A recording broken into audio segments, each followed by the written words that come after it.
yang pasal misalnya pasal 256 terkait demonstrasi. Jadi sebetulnya harus membaca secara utuh ya pasal itu. Jadi setiap orang yang akan mengadakan demonstrasi atau pawai intinya harus memberitahukan kepada polisi.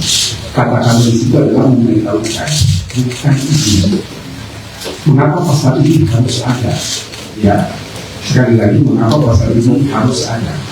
Karena itu berdasarkan pengalaman yang pernah terjadi di Sumatera Barat, di mana sebuah mobil ambulans yang membawa pasien itu dia mati di dalam karena terhadap demonstrasi.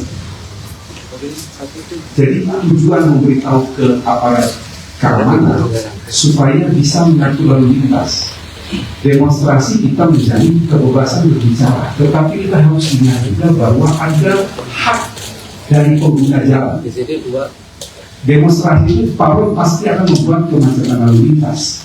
Mengapa harus diberitahukan kepada pihak yang berwajib? Tugas pihak yang berwajib itu bukan melarang dilakukan demonstrasi, tetapi pihak berwajib itu dalam hal ini adalah polisi untuk mengatur lalu lintas supaya hak pengguna jalan lain itu tidak dilanggar.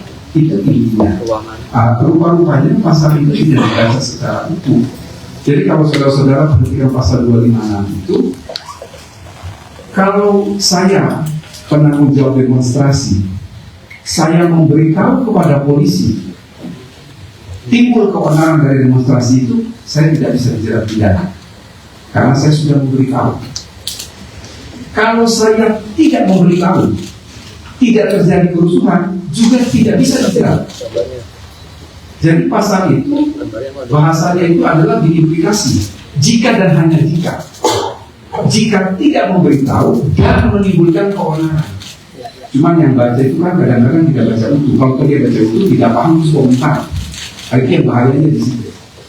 Jadi sama sekali pasal itu tidak dimaksudkan untuk menghambat, untuk melarang, untuk membatasi kebebasan berdemonstrasi, kebebasan berbicara, mengeluarkan lisan baik pikiran maupun tulisan, tetapi mengatur itu sama sekali tidak melarang, tapi memberitahu itu adalah esensinya. Mengapa tidak menggunakan meminta izin tapi memberitahu. Jadi itu yang akan bertanggung jawab atas pawai atau demonstrasi, memberitahukan kepada pihak yang berwajib.